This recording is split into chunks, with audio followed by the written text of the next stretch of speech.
안녕하십니까. 신한 리서치센터 오강호 연구원입니다. 박윤 연구원입니다. 네, 오늘은 저희가 폐기물 산업을 주제로 가져왔는데요. 시장이 어려운 가운데 오강호 연구원님께서 어떤 연유로 폐기물 산업을 오늘 준비하셨는지 좀 궁금합니다. 네, 실제 이제 폐기물 관련 산업이다라고 말씀을 드리면 사람들이 잘 모르세요. 그러니까 저희는 실제 이 생활 폐기물이라는 걸 지금 또 버리고 있지만 이러한 과정이 어떠한 절차를 거쳐가지고 재가공되거나 아니면 매립되거나 소각되는 과정을 잘 모르시는 분이 많을 것 같아요. 하지만 이 폐기물에 대한 밸류체인을 공부하다 보면 실제적으로 수혜 업체가 무엇이 있고 그리고 여기서 어떠한 성장성을 가질 수 있는지 한번 느껴볼 수 있을 것 같습니다. 네, 지금 말씀만으로도 되게 기대가 되는데요. 그러면은 폐기물 시장에 대해서 조금 더 간략하게 소개 한번 해주시면은 감사하겠습니다.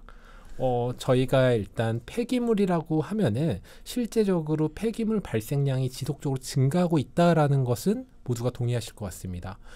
소비 패러다임이 변화하면서 1인 가구가 증가하거나 아니면 실제적으로 배달 음식이 증가하거나 이렇다 보면은 이러한 생활 폐기물량이 계속적으로 증가할 수밖에 없죠.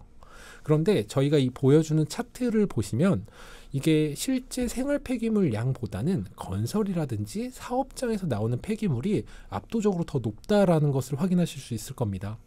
이렇다 보니까 건설 폐기물이나 사업장 폐기물 같은 경우가 실제 전체 폐기물 발생 현황에 큰 영향을 미치고 있다라고 보시면 됩니다. 과거부터 현재까지 폐기물 발생량은 계속적으로 증가하고 있는 추세다라고 보시면 될 것 같고요. 저희가 이제 뒤에서 말씀드리겠지만 실제 이것을 처리하고 가공하는 업체의 수는 지속적으로 감소하고 있는 상태예요. 이러한 이유가 실제 발생량이 증가함에도 불구하고 지역 간의 이제 주민들의 반발, 실제적으로 이제 환경오염이 발생할 수 있다라는 점이 가장 큰 이슈라고 보고 있어서 실제 재활용률을 높이지 뒤에 있는 매립이나 소각량은 계속적으로 감소하고 있는 추세다라고 보시면 될 것 같습니다. 예, 폐기물 발생량이 정말 많이 늘고 있는 거를 확인할 수 있었는데요. 그렇다면은 이 폐기물 산업의 시장 구조는 어떻게 되는지 또 한번 여쭤볼게요. 네, 여기 다음 슬라이드에 이제 준비되어 있었는데요. 폐기물 같은 경우에는 이제 생활 폐기물, 앞서 말씀드린 대로 이렇게 저희가 집에서 환경적으로 이제 쓸 수 있는 폐기물들을 이제 말을 하고 있고, 이 사업장 폐기물 같은 경우가 저희가 이제 민간 업체들이 주로 다루고 있다라고 보시면 될 것 같습니다. 실제 건설 물동량이 늘어나거나 이제 업황 환경이 좋아졌을 때 공장의 가동률이 늘어났을 때 이러한 사업장 폐기물이 늘어난다라고 보시면 되는데요. 실제 이것을 처리하는 업체가 민간 업체, 그리고 저희가 뒤에서 말씀드릴 이 상장 업체들이 많은 영역을 다루고 있다라고 보시면 될 것 같습니다. 처리 과정을 보시면요, 실제 이제 폐기물이 발생이 되면은 이 부분에 대한 수집, 운반, 운송 과정을 거친 다음에 이 부분에 대해서 다시 한번 중간 처리 과정을 거칩니다. 이 중간 처리 과정이라는 게 저희가 다시 쓸 수 있냐 없냐를 다시 한번 확인하는 단계라고 보시면 될 것 같고요. 뒷단에서 이제 쓸 수 없는 물건일 같은 경우에는 이제 매립이라든지 소각이라든지 새로운 이제 방안을 토대로 폐기물이 처리되고 있다라고 보시면 될 것 같습니다. 이 폐기물 물량이 늘어나면은 그러면 폐기물 처리 시설을 많이 늘리면은 저런 이 갈등 같은 게 많이 사라질 수 있을 것 같은데 그건 좀 어려울까요? 이걸 반대로 말씀드리면 폐기물 처리 시설을 못 늘리기 때문에 이러한 이슈가 사회적으로 발생되고 있다라고 보시면 될 것 같고요. 그렇기에 지금 현존하고 있는, 지금 사업을 영위하고 있는 업체들의 폐기물 처리에 대한 가격 인상이 계속적으로 나오고 있다라고 보시면 될 것 같습니다. 이 처리 시설의 증설에 대한 어려움이라는 주제로 이제 다시 한번 갖고 왔는데요. 실제 이 폐기물 처리, 허가 처리는 정말 까다롭습니다. 이제 사업계획서를 제출해야 되고, 이 결과도 확인해야 되고, 또 시설 확보에 대한 이제 역량을 또 키워야 되고, 허가가 나더라도 그 사이까지의 기간이 매우 길기 때문에 신규 진입자가 매우 어렵다. 제가 이제 서두에 말씀드린 대로 수요는 꾸준하게 증가하고 있지만 공급에 대한 증가는 제한적이다라는 것을 계속적으로 이제 말씀드리고 있는 상황입니다. 네, 그러면은 소각과 매립 둘 다 처리 시설의 어떤 용량이 부족한 상황이라고 보면 될까요?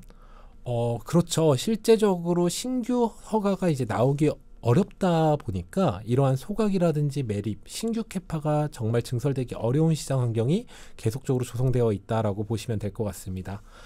다음 페이지에 이제 설명이 되어져 있었는데요. 이 소각 캐파 같은 경우에는 이제 내용 연수로 보시면 계속적으로 이제 감소되고 있는, 그리고 시설에 대한 용량 같은 경우도 지속적으로 이제 확대는 되고 있지만 이 내용 연수가 이제 다다른 경우가 굉장히 많다라고 보시면 될 것 같습니다. 매립 캐파도 마찬가지인데요. 소각 매립 시설에 대한 감소가 총 처리량에 대한 증가로 이어질 수 있냐? 실제적으로 처리 시설이 늘어나면 처리량은 늘어날 수 있겠죠. 하지만 앞서 말씀드린 대로 내용 연수는 다가오고 폐기물량은 증가하지만 시설 자체의 수가 감소되고 있기 때문에 이 Q에 대한 증가폭을 P가 따라가지 못하고 있는 상황이다라고 보시면 될 것 같습니다. 저희가 지금 이제 가격이 우상향될 수밖에 없다라는 구조를 계속적으로 말씀드리고 있는데요. 실제적으로 폐기물량이 증가한다. 이 폐기물량이 증가하면 이 증가하는 처리 구조에 대해서 재활용이라든지 새로운 방안을 많이 모색해야 돼요. 실제적으로 건설 폐기물 같은 경우는 99%가 재활용 처리가 되고 있다라고 합니다. 아까 말씀드린 대로 중간 처리에 대한 역량이 계속적으로 올라가고 있는 구조에 있다라고 보시면 될 것 같고요. 하지만 전체적인 폐기물량이 증가됐을 때 나머지 1%에 대한 건설에 대한 1%에 대한 부분을 차지할 수 있는 업체들이 매우 제한적이기 때문에 이 부분은 가격이 우상향될 수 있는 구조로 이어지고 있다라고 보시면 될 것 같습니다. 이런 수급 불균형 상태가 지속된 지 꽤 됐을 것 같습니다. 왜냐하면 제가 뉴스를 봤을 때 과거부터 이제 그 폐기물이 많이 발생하는데 이거 처리 시설이 부족해서 어려움을 겪고 있다는 뉴스를 되게 많이 자주 접했던 기억이 있는데요. 실제로도 가격이 계속 올랐었나요? 네. 실제 가격 상승은 이 테이블을 같이 보시면 좋을 것 같은데요. 처리 단가 같은 경우에는 이제 16년도부터 계속적으로 우상향되고 있는 구조다. 저희가 맨 서두에 이제 말씀드렸던 이제 폐기물 발생량이 증가하니까 이 단가도 같이 올라가고 있다라는 구조인데요. 이 차트를 보시면 21년 하반기 그리고 22년 초에 조정을 받고 있는 부분을 확인하실 수 있을 것 같아요. 이 조정 구간이 왜 일어났냐라는 부분인데요. 실질적으로 건설 물동량이라든지 경기 둔화 이슈가 있을 때 물량 Q 발생이 감소되는 구간이 발생을 했었고요. 이렇다 보니까 소각이라든지 매립 단가는 살짝 이제 조정을 받고 있는 상황이다라고 보시면 될 것 같습니다. 그러면은 1분기 때 연초에 이제 단가가 일시적으로 조정을 받았던 게 그 일시적인 영향이라고 볼 수 있을까요? 실제 이제 물동량이 증가하는 구조에 있는 부분이 재건축이라든지 신규 분양 물량이 늘어났을 때 건설 폐기 물량이 증가하는 구조에 있다라고 보시면 될 것 같고요. 저희가 잘 아는 지방 거점, 주요 산업단지에서 가동률이 올라갔을 때 이러한 폐기 물량이 올라가고 있는 상황이에요. 단 상반기보다는 하반기에 이 물동량이 더욱 증가하고 있는 구조에 있기 때문에 하반기에는 가격 반등이 나올 수 있지 않을까라고 고민을 하고 있습니다.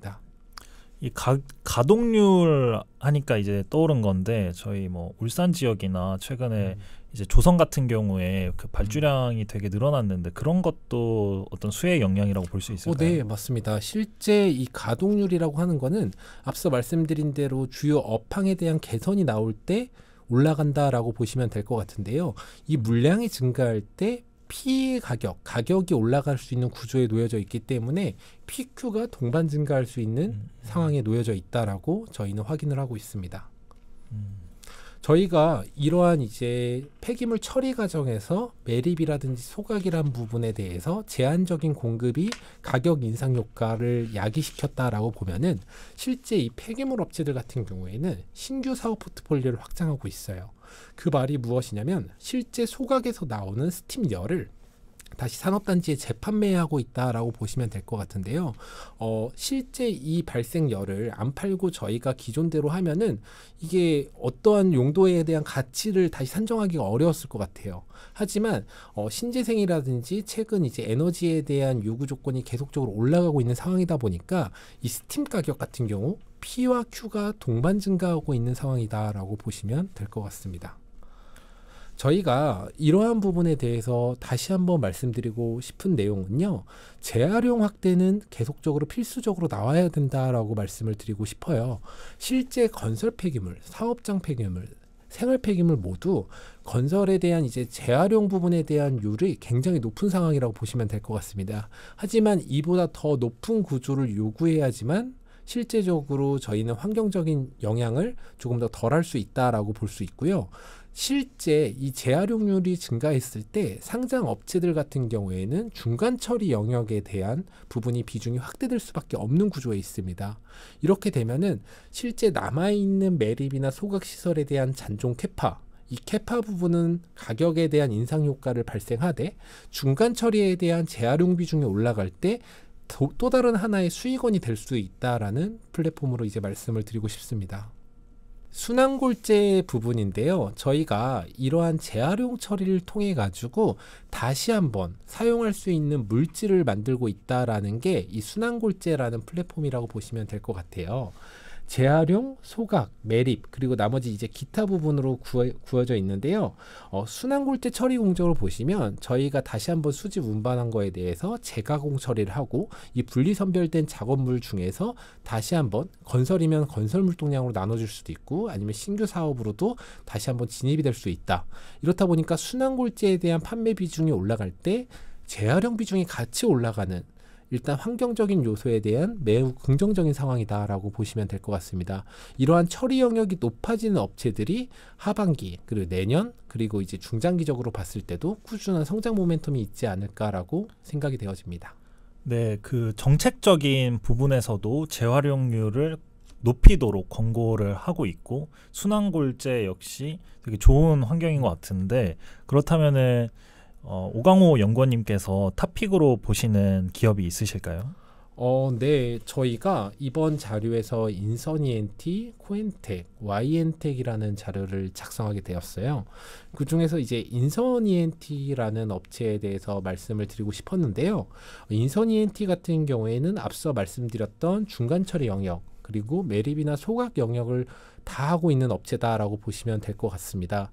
추가적으로 이제 스팀 판매까지 이어지면서 저희가 볼 수 있는 폐기물 처리 과정에 대한 수직 계열화가 완성되어 있는 업체다라고 생각이 되어져 있었고요. 상반기 앞서 말씀드린 대로 피 가격이 빠지면서 예년 대비 성장률이 많이 떨어졌던 모습을 보였지만 하반기에는 이러한 실적 성장 흐름이 다시 나올 수 있다라고 지금 생각이 되어지고 있어요. 추가적으로 이제 인선 모터스라는 자회사를 가지고 있는데요. 일단 자동차 분해 사업을 하고 있는 업체이고 자동차 이제 폐차 물량이 늘어날 때 이 업체의 실적 성장이 나오는데 최근 이제 고철 가격이라든지 이제 이런 가격 정가가 올라가면서 실제 수혜를 같이 보고 있습니다. 제가 이제 드리고 싶은 말은 실제적으로 인선 ENT의 폐기물 처리에 대한 수직 계열화가 사업 포트폴리오로 확장되면서 신규 비즈니스에 대한 진입까지 놓여져 있는 상황이기 때문에 저희는 이제 중장기 성장 동력이 충분히 확보되어 있다라고 생각을 하고 있는 업체 중에 하나입니다. 네. 오늘 이제 폐기물 산업에 대해서 알아보았는데 폐기물 산업, 이 시장 환경이 어렵고 고금리 상황에서 시장이 굉장히 어려운데 굉장히 매력적인 산업이고 앞으로 하반기 때 인선 ENT의 주가 흐름이 굉장히 기대가 됩니다. 네, 일단 폐기물 전체적인 시장 접근에 대해서 이번 자료를 통해서 조금 더 좀 편하게 그리고 쉽게 조금 접근할 수 있었던 계기가 되셨으면 좋을 것 같고요. 저희가 이제 중장기 성장에 대한 포인트를 짚어드렸었는데 이 부분에 대해서 한번 관심을 가지시고 공부를 해보시면 정말 좋을 것 같습니다. 네, 이상으로 투자 아카데미를 마치도록 하겠습니다. 감사합니다. 감사합니다.